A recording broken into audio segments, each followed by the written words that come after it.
All right, now welcome to lesson 11 of Newton's third law, of Newton's laws. This is Newton's third law, and I think most of you probably have heard Newton's third law before. For every action there is an equal and opposite reaction, and you'll notice we have this cute little picture over here. Those are pairs, the fruit, and the caption says forces come in pairs, and that's true. And in fact, we could add in there, we could say all forces come in pairs. Oh, oops, we'll just try to move that back. How about we put all forces? So any force you can think of will always have another force that is equal and opposite. Equal in strength, opposite direction. Okay, that's what I mean by opposite. The key is, though, that the two forces are not acting on the same object. So let's take a look at the examples and you're going to see how it works. So it says a book rests on a table. Okay, well, let's draw the two forces. Here I've got a normal force upwards. Okay, and we have a force of gravity downwards. Now when we think about each of these forces, think about what is the other object that is pushing or pulling on it. So in terms of this normal force, this is the force.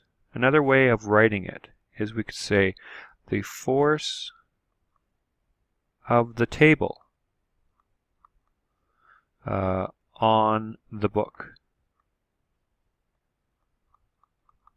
So if we think about an action force and then the reaction force, here this would be another way of writing normal force is the force of the table on the book. Fn, or force of table on the book. Okay, this means the same thing. I'm just rewriting it. Now the reaction force would be the force of the book resting on the table. It's not, the reaction force to the normal force is not the force of gravity. So if this is the book, if we were to draw another picture of, so here's the table, and there happens to be a book on it. Oh, oops, I'm going to try the book a little bit better here. And there happens to be a book on that table. Let's think about all the forces that are acting on the table. Well, one of the forces is a force downwards of the force of the book pushing down on it. Okay, so this force of the book pushing down on the table and this normal force of the table pushing back up on the book, that's the action-reaction. Okay, that's the pair.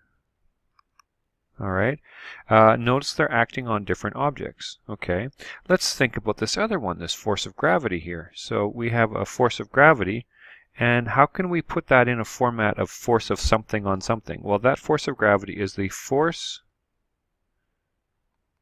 of the earth on book. Okay, my reaction to that would be the force of the book on the earth. Now that might seem kind of silly. Here, I think I just need some space over here. Let me just say that, let's say here's the book. Okay, and then here is the earth. Okay, so we have a small force of gravity here that the earth pulls on the book. Well, we also have a small force of gravity that the book pulls on the earth. So those are the two action-reaction pair. Does that make sense? Okay. When we're done, I'm going to have you watch a video on Veritasium. It's a short video, and it's about the Earth and the Moon action-reaction force. Okay, think about I push on the wall. So, all right, so I'll try to draw a little. Here I am. I'm trying to push on the wall. Here's the wall. Okay. So if I draw a free body diagram, well, there's instead of a free body diagram, I'll just name those two forces. It's the force of Mr. S on the wall, and that would belong on the free body diagram of the wall, and the reaction would be the force of the wall pushing back on Mr. Speiser. And that would belong of a free body diagram of Mr. S. How about I paddle while in a canoe? I actually brought a picture over here. This is from a canoe trip I took a number of years ago. It's my friend Steve here, and he's paddling a canoe. Actually, if I was to draw on this, I could say, okay, what is he doing? He's applying a force onto the water. So he's actually, like this way, he is pushing on the water that way. So this force here, I'll call this one F1. So I could say F1 is equal to the force of the paddle on the water. Okay, so the force number 2, I need something nice and bright here. What could I find here? Number 2 would be, the reaction force would be, here, I'll put that way, force number 2 would be the force of water on the paddle. So what he's actually doing, that kind of stroke, is called a draw, where he's pulling the water the same as the direction of that red arrow, and that causes a force to be applied on his paddle and on his canoe. So he is actually going to be turning to the right. So that done at an angle like that is to change direction. And probably the typical way to think about this, if I can draw a canoe a little bit, let's say if you're in a canoe and you're paddling and you push the water that way. So if that was the force of the paddle on the water, then what's going to happen is that the reaction force, which would be the other direction, would be the force of the water on the paddle, which would cause the canoe to move forward if that direction was forward. All right, well, let's try check your understanding here. First, check your understanding. It says, while driving down the road, a firefly strikes the windshield of a bus and makes a quite obvious mess in front of the face of the driver.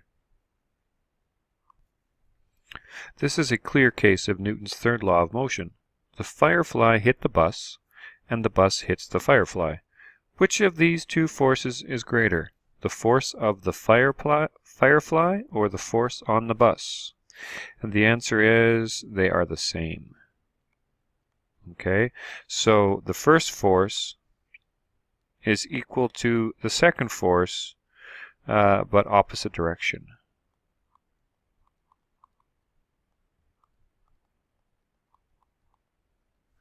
All right, if that makes sense. So how come the firefly gets smushed and the bus doesn't seem to take any damage?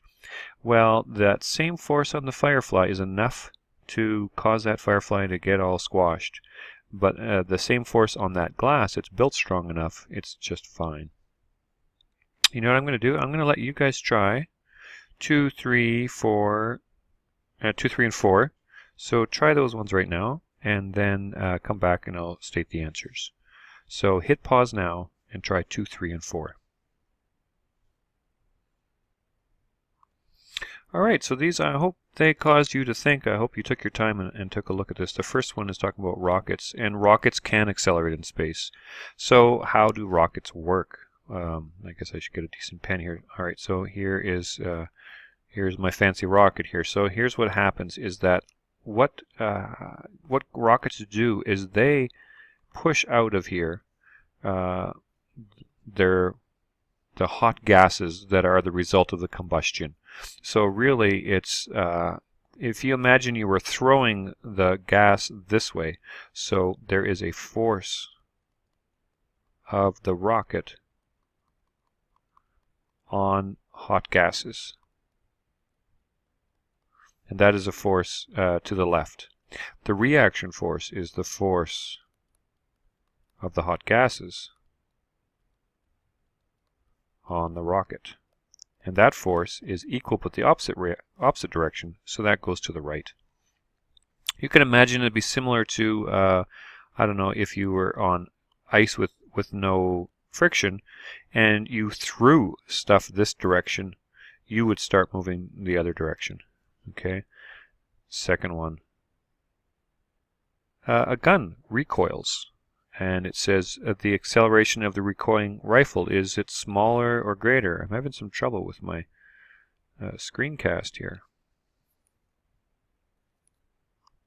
Alright, so I've done a very bad drawing here of a rifle and a bullet in here. So here would be the FBD of the rifle. And here would be the free body diagram of the bullet. Okay, so here's the bullet, and it has a force like this. This is the force of the rifle onto the bullet. And here is the rifle. Now I'm going to make it larger because it has more mass, just so we can keep track of that. And this would be the force of the bullet on the rifle. So this force and this force are equal in magnitude, in size, but in opposite direction. Now what they're asking is about the acceleration. So the acceleration is equal to F net over m. And this is acceleration is equal to F net over, now this mass is larger, isn't it? So I'm going to draw that m larger. So here's the secret, right? This net force and this net force are equal. Now I'm assuming that any other forces on the bullet or the rifle are canceling each other out, and really it's about this, this force and this force that we're talking about. Those F nets may be equal, but because the rifle has a larger mass, that's why the acceleration is going to be, here I'll make this A, this acceleration is going to be a lot smaller. I'll make that A smaller because this larger mass. Alright, last picture. It says the Kent budget is pulling upon a rope that is attached to a wall. In the bottom picture he's attached to an elephant. In each case the force reads 500 newtons. Kent is pulling, it's actually the same amount of force in each case. If Kent were to close his eyes, he would not be able to tell whether or not the other end of that rope is attached to the wall or to an elephant. In fact, if you imagine what the wall is doing right here, so if you draw a free body diagram of the wall here, there is a tension force is pulling on it like this. And then if you draw a free body diagram of the rope, here's the rope, there is this same equal and opposite force going the other direction. That's my picture of the rope. Now over here, if you drew the elephant, here's the elephant, and the rope is pulling on it. And here's the rope, and the elephant's pulling back on it. So in either case, it's the same kind of a free body diagram. So, and this is 500 newtons. So, and here you can think of Kent is pulling on the wall with a force of 500 newtons, and the wall is pulling back on Kent.